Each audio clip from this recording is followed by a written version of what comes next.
Tom lost his mind, Gilbert told me. They said it was schizophrenia or something like that. He stopped going outside altogether. After a month of shutting himself in, he starved to death. He was a hoarder, a real bad one, Gilbert continued. It took weeks to clear out the house, and even then the cleaners left some junk in the basement. I'm curious to check it out. See if there's anything worth something down there. He let out a dry laugh. Not that I'm holding my breath. I sifted through the remaining clutter in the basement, finding most of it useless. Shelves were lined with dusty tools, and stacks of worn-out furniture cluttered the space. Pushed against the wall was a large mattress, its sheets stained and dirty with piles of old clothes heaped on top. One discovery did catch my eye, though. In the far corner of the basement, hidden under a white sheet, was a chest, turned to face the wall. Inside, I found a diary and a stack of paintings. I flipped through the diary first, drawn in by its contents. Below, I've transcribed some of the more peculiar entries as I read them. Today brought one of the strangest experiences I've ever had. It began with a dream. From what I can piece together, I was running from something. I can't recall its appearance, but I know it was enormous, cosmic even. It felt like something that shouldn't exist. I am not sure if that makes sense. It's hard to describe. I woke up with a pounding headache. My body slick with sweat. My throat felt raw, parched. My ears were ringing and something felt deeply off. The next morning I went outside and saw something bizarre. It looked like lightning had struck the ground near the hayfield stretching beyond my backyard. The corn in the immediate area was charred black, while the surrounding stalks had turned a sickly brown. At the center of the scorched circle sat a hand-sized stone totem. Each of its four sides bore an eerie face, almost human, but not quite. Two faces were frozen in screams, while the other two grinned unnaturally wide. A reddish-brown stain marred one side of the stone. The previous homeowner had brought the totem into his house and stored it in the basement. The next few entries focused on unrelated aspects of his life, but I was intrigued enough to keep reading, and my curiosity soon paid off. Something strange happened to one of my paintings, and I'm writing this to make sense of it. I've owned this painting for years.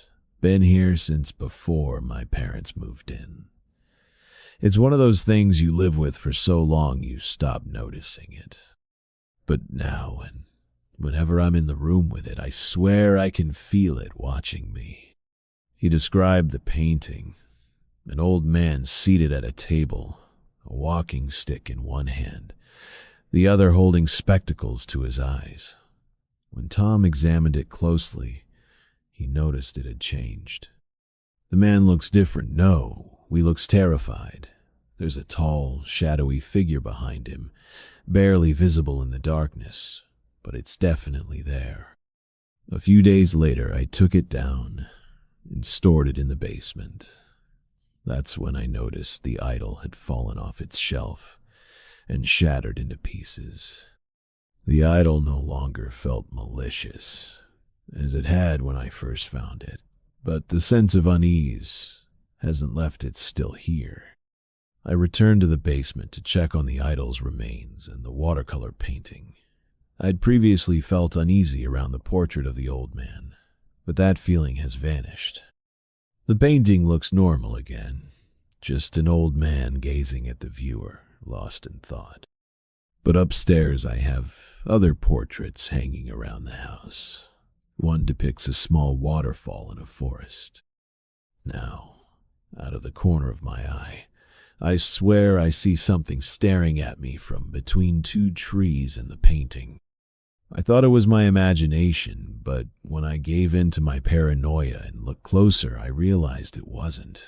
Peering closely, I saw the shadow of something tall in the trees, hunched over at an unnatural angle. More of my house's portraits have changed, the alterations subtle yet unsettling. Strangely, when one painting changes, the others revert to normal. The shadow in the waterfall painting has vanished. I want to know if there's a rational explanation for this. And if there isn't, I need to understand what this thing haunting me is.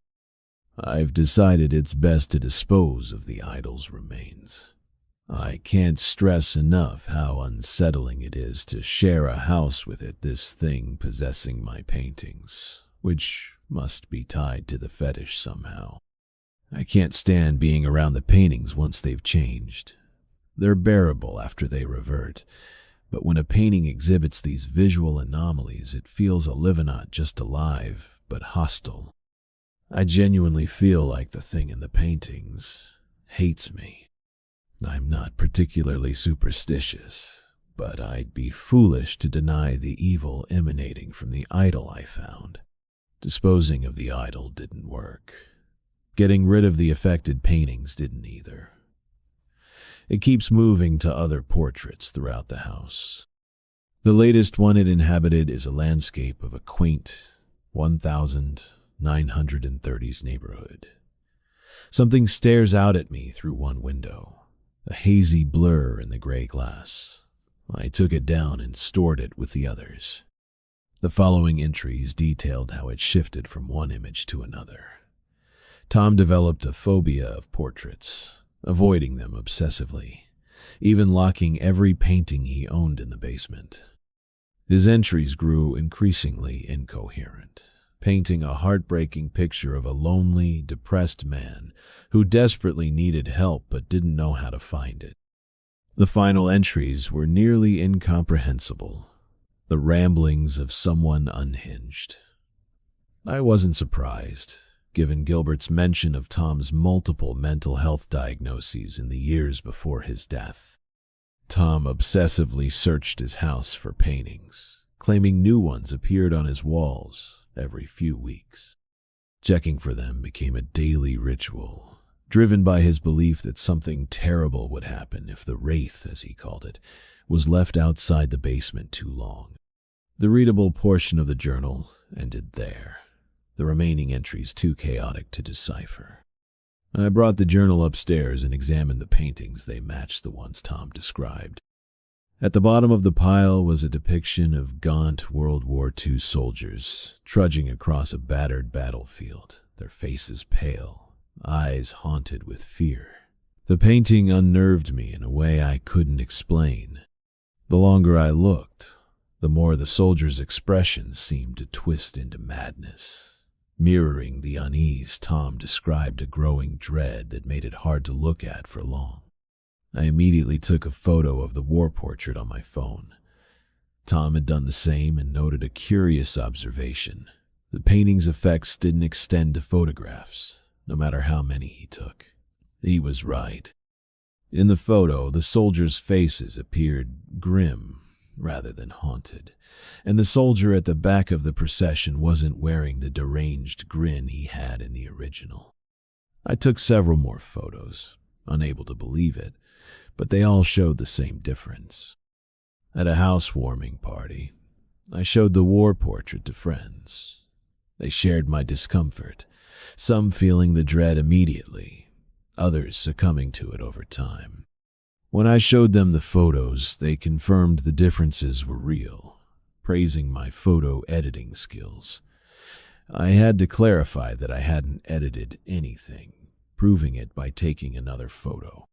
One friend suggested the painting might use a special paint that alters its appearance under camera light. Eager to investigate further, I tested more of Tom's claims. I placed the WW2 portrait next to a collection of creepy photos I'd found online and printed. The first transfer happened with a photo of a pale, angular face leering from a dark background. I couldn't pinpoint when it occurred, but the wraith took possession of the photo. What had been a generic, scary image on paper now felt like a dark, oppressive presence on my desk. The WW2 portrait also changed. Subtle lithe soldiers' faces now looked as they did in the photos, just as Tom had described. I have linked 2 images the Wraith attached itself to with this post. The second photo it inhabited as a result of my experiments had a similar effect when I wasn't looking directly at it. I swore the face had turned to stare at me. I kept checking, but it never changed, though the anxiety persisted. The Wraith's effect was cumulative. The longer it inhabited a photo, the more intense the unease became. It started as a nagging discomfort, but over time, the white, angular face began appearing in the corner of my vision. I understood why Tom spoke of the portraits with such dread and why he hid them in the basement. Sharing a room with the Wraith, I couldn't turn away from it for long or look at it for too long either. My friends felt the same. We once played a game to see who could stare at a possessed photo the longest. The best of us lasted 9 minutes before shuddering and fleeing the room. The Wraith had abilities Tom never discovered, but I did. What I'd seen was just the beginning. One rainy day, stuck on a class assignment, I took a break to grab coffee. When I returned, something stared back from my computer screen that hadn't been there before. It didn't take long to spot the subtle differences and realize the Wraith had transferred to a digital copy of the leering face. No duplicate of the image file replicated the Wraith's cognitive or visual effects. Modifying the image didn't initially work. When I altered it too much, the Wraith abandoned it and attached to another file in the same folder.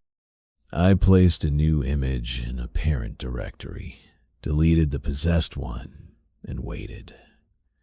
As expected, the Wraith moved to the new image. Days later, I got it into a GIF of a girl staring at her reflection, the loop showing the reflection leaning forward and pushing through the mirror.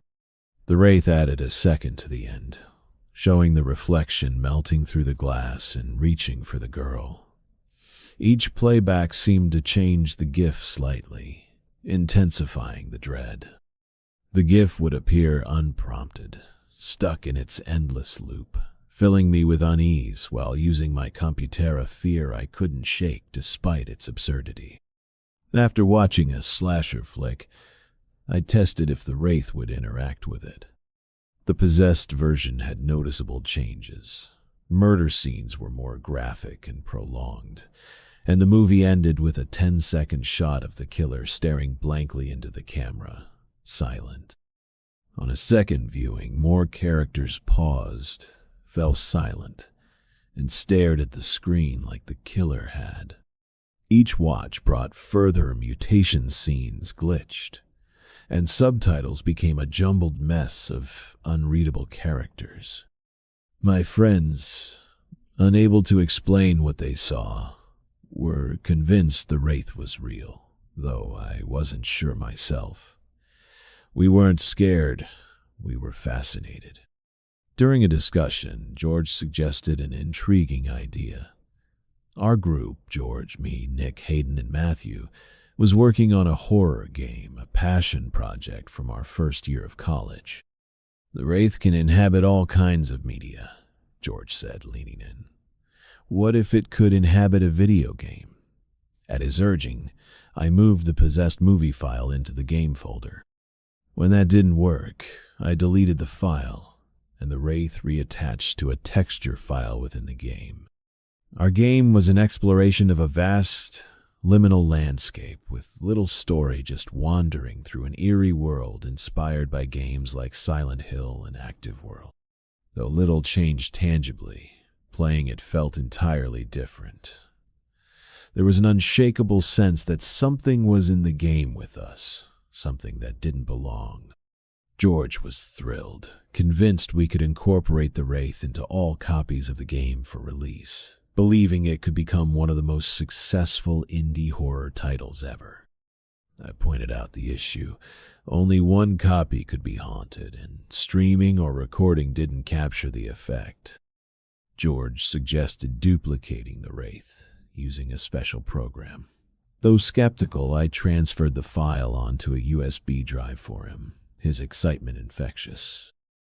Over the next few months, George poured himself into the game's development, creating impressive additions like a life-size sports stadium and a fully furnished shopping mall and a live stream.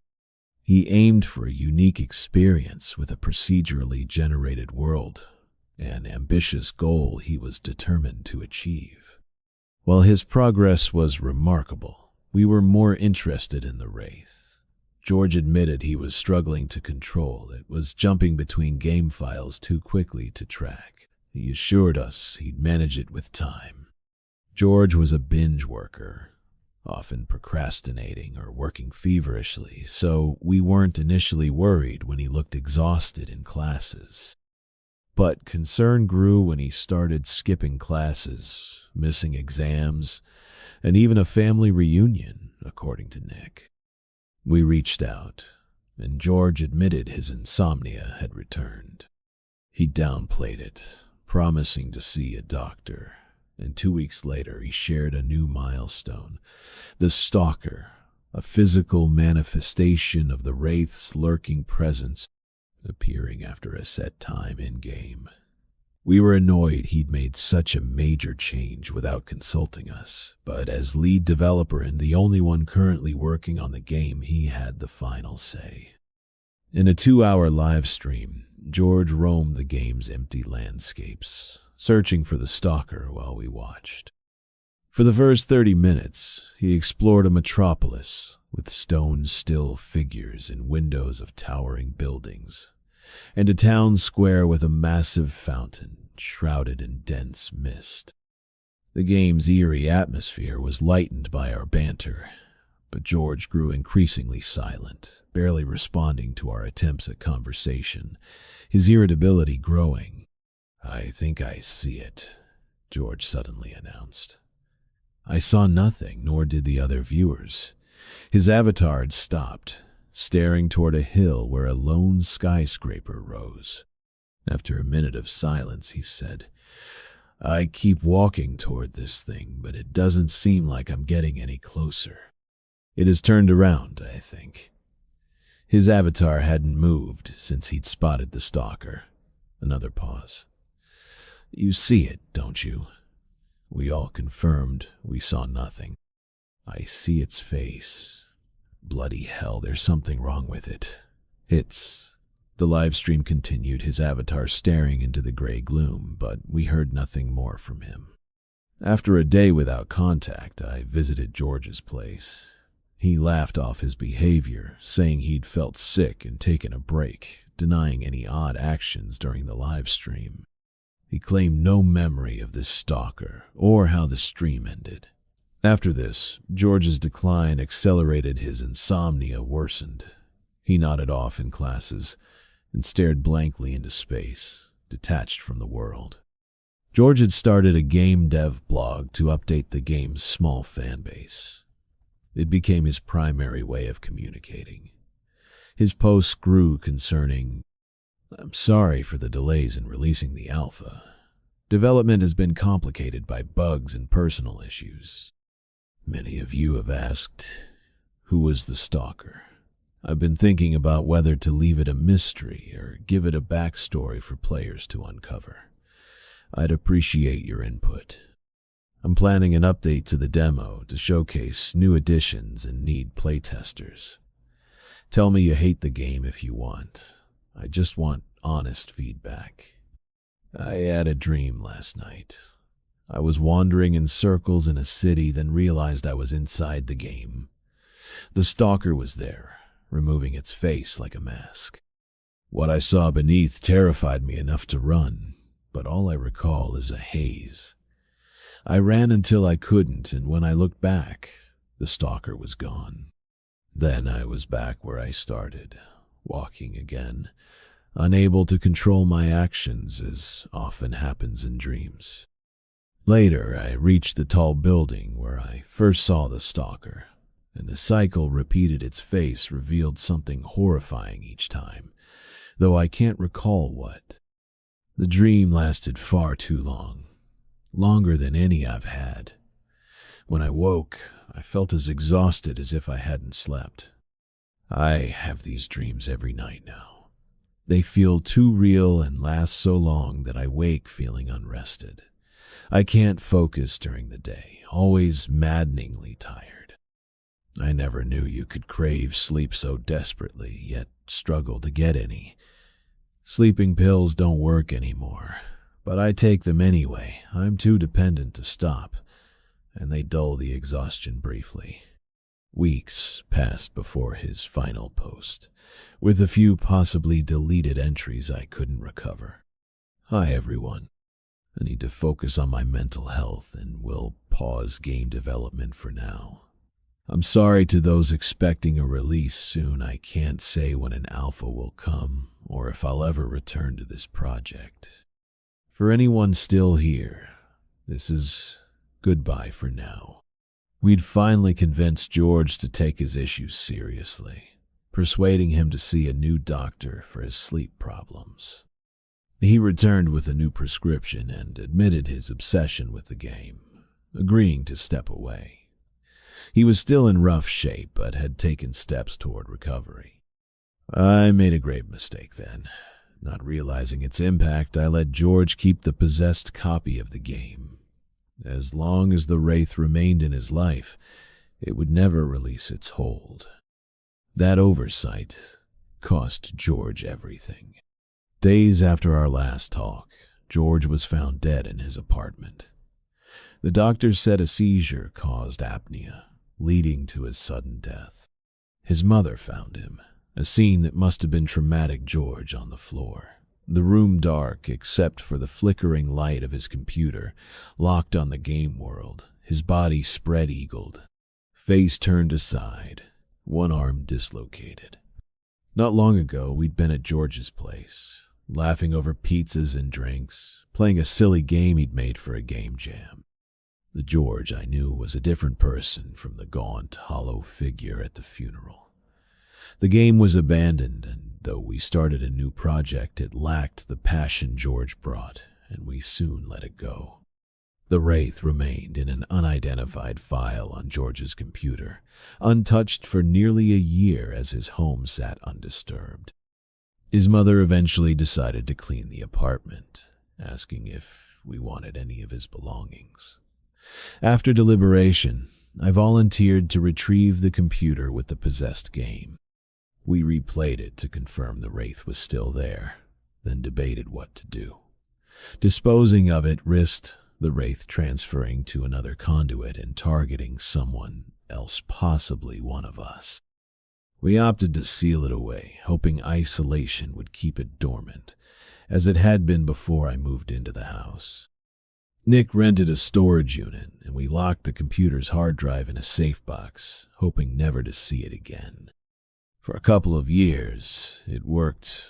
Nothing could replace what the wraith had taken, but we'd ensured it wouldn't harm others. Things changed when the storage space was robbed. Our unit was untouched, but the one next door was trashed. Nick decided to move the safe box to a more secure location just in case. During the transfer, I believe the wraith left the hard drive, attaching itself to something in Nick's car, following him home and slipping into his life unnoticed. We didn't realize this until much later. Since college, Nick had become a successful voice actor, landing roles in video games and minor TV shows. He was also an aspiring ventriloquist, a skill he'd inherited from his father, a semi-popular ventriloquist in his day. Nick often spoke of continuing his legacy, though he wasn't particularly talented. His humor was niche, understood only by him, and he didn't take criticism well. While he had the voice acting technique to make a dummy seem alive, his scripts were lackluster, undermining his performances. That changed when the wraith returned months later in a new form. Nick introduced audiences to Tommy, a ventriloquist dummy he claimed to have found in his basement. In his act, Nick played a submissive role, with Tommy sharing embarrassing and controversial stories of their time together. The new material was engaging, funny, and set him apart from competitors. Within weeks, he went from performing in local bars to becoming a local sensation. The first time I saw him perform with Tommy, I knew something was wrong with the dummy. My friends shared my suspicions. Our fears were confirmed when we visited Nick after a show. I looked into Tommy's dead, wide eyes and felt something staring back. The same dread I'd experienced with the possessed portraits in our game. Nick dismissed our concerns, chuckling that the dummy wasn't haunted. He'd convinced himself George's decline was solely due to mental health issues, denying the wraith's existence. The more we pressed, the more agitated he became, laughing at us, calling us crazy, accusing us of jealousy, and threatening to cut contact if we didn't drop it. We were still debating how to reach him when an opportunity arose. Nick asked me to review a new act, and I convinced him to let his friends visit to apologize for our earlier argument. Hayden, Matthew, and I had agreed on a drastic plan. Once Nick believed their remorse, we asked to see his new act. The moment he brought out Tommy, we acted trying to wrest the dummy from him. Nick's reaction was almost comical. He fought to keep Tommy, who begged for help as we struggled. The dummy laughed hysterically as Nick chased us through the house, its jaw flapping while Nick's face showed pure horror. We escaped, smashed Tommy with a hammer, and threw the pieces in the trash. The next day, Nick was back on stage with the same dummy, unscathed, acting as if nothing had happened. He cut us off completely after that. We resumed researching the entity's origins, hoping to find a way to destroy it, but our efforts were fruitless. Online, responses ranged from disbelief to mockery. Two people who claimed they could help turned out to be trolls.